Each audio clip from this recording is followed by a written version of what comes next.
Assalamu alaikum wa rahmatullahi wa barakatuh.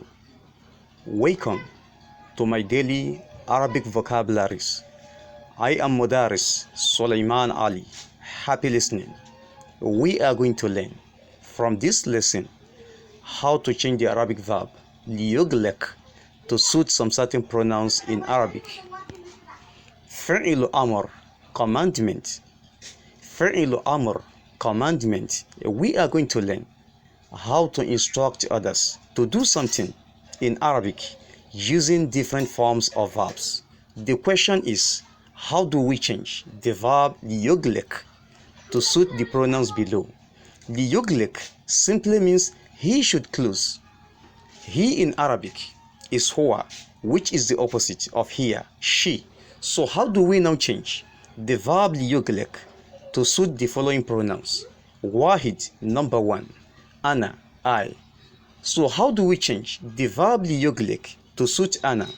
All you need to do is to detach yaun and attach alifun. So the verb liyuglek will now become liyuglek, which means I should close. Ithnan, number two. Nahnu, we. So how do we change the verb liyuglek to suit nahnu?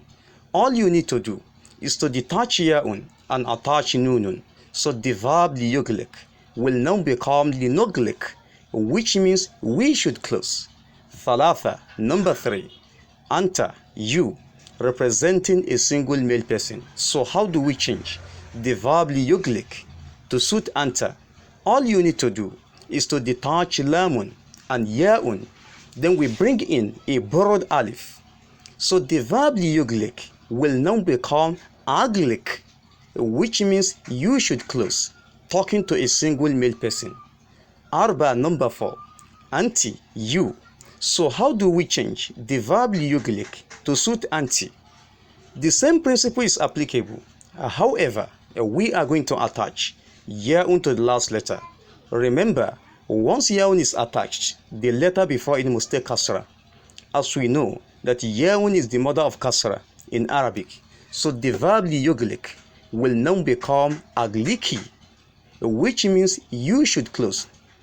You can only use this to talk to a single female person. Hamsa, number five. Here, she. So how do we change the verb liyuglek to suit here?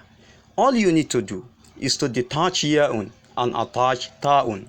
So the verb liyuglek will now become lituglek, which means she should close. Remember, we use ta'un to talk about a single female person and yaun to talk about a single male person.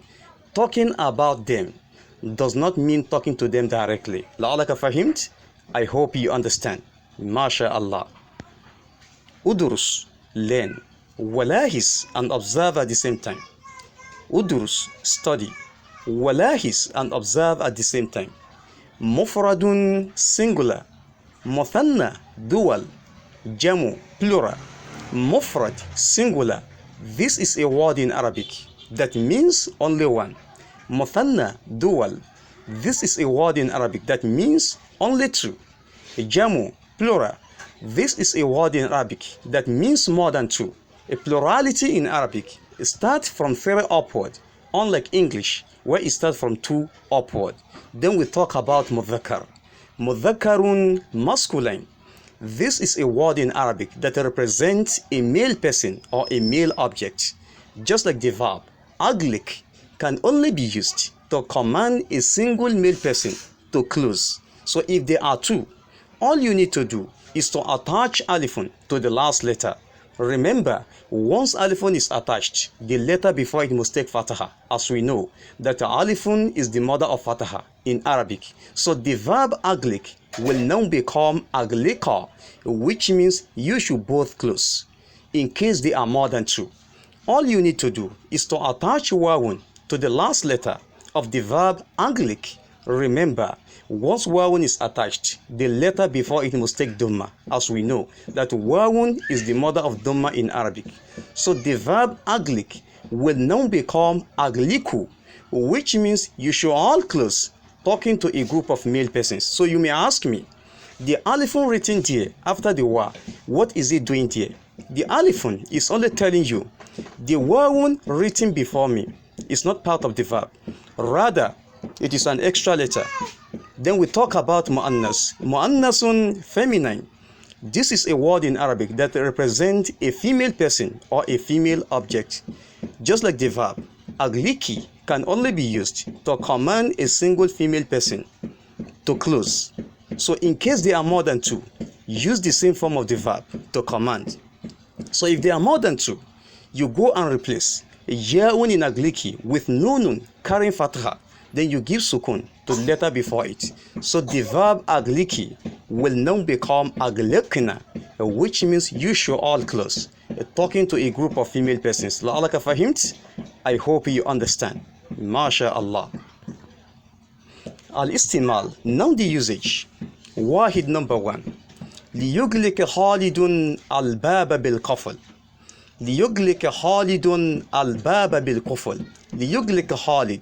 Khalid should close al-baba, the door, bil-kufl, with padlock. Ithnan, number 2. لتغلق زينب باب الفصل. لتغلق زينب باب الفصل. Zainab should close the door of the classroom. ثلاثة, number 3. أغلق الباب عند الخروج يا خالد. أغلق الباب عند الخروج يا خالد. أغلق الباب. You should close the door. عند الخروج, while going out. Ya Khalid, Khalid. Remember that the normal state of the verb aglik is that kafun, being the last letter, was taking sukun. Now the kafun has been turned to a letter carrying kasra. What led to that? Remember, in Arabic, two sukun will never meet at the same time. So we must avoid it. That was why the kafun that was taking sukun has now been turned to a kafun taking kasra, so as to avoid the meeting of two sukun at the same time. Iltiqa'u sakinin. La'alaka fahimt? I hope you understand. MashaAllah. Arba, number 4. Agliki an-nafizata ya Zainab. Agliki an-nafizata ya Zainab. Agliki an-nafiza. Close the window. Ya Zainab, Zainab. There are two ways for saying this. Either agliki an-nafiza ya Zainab or agliki an-nafiza ya Zainab. Khamsa, number 5. Aglikal abwaba. Aglikal abwaba. You should both close the doors. Talking to Hashim and Khalid. There are two ways also for saying this. Either aglika al abwaba. Aglika al abwaba or aglikal abwaba. La'alaka fahimt? I hope you understand. MashaAllah. Sab'a, number 7. Aglikul abwaba ya abina. Aglikul abwaba ya abina. Aglikul abwaba. You should all close the doors. Ya abina, boys. There are two ways also for saying this. Number 1. Agliku al abwaba ya abina. Number 2. Aglikul abwaba ya abina. Sita, number 6. Aglikina dukana ya banat. Aglikina dukana ya banat. Aglikina dukana. You should all close the shop. Ya banat, guess. Sita, number 6. لأغلق الباب قبل الذهاب. لأغلق الباب قبل الذهاب. لأغلق الباب. I should close the door. قبل الذهاب, before going. Remember that the kafun was taking sukun, but it is now taking kasra. What led to that? It was لإلتقاء الساكنين. It was because of the meeting of two sukun at the same time. So we must avoid that. Sita, number 6. لنغلق الباب بعد الخروج من المكتبة. لنغلق الباب بعد الخروج من المكتبة. لنغلق الباب. So we should close the door. بعد الخروج. After coming out. من المكتبة, of the library. لنغلق الباب. We should close the door. بعد الخروج. After coming out. من المكتبة, of the library. لعلك فهمت? I hope you understand. MashaAllah. سبحانك اللهم وبحمدك أشهد أن لا إله إلا أنت أستغفرك وأتوب إليك. Do not forget to go to the classroom, take your lesson, watching a single video clips and revise it using the PDF file below it. مع السلامة وإلى اللقاء آخر.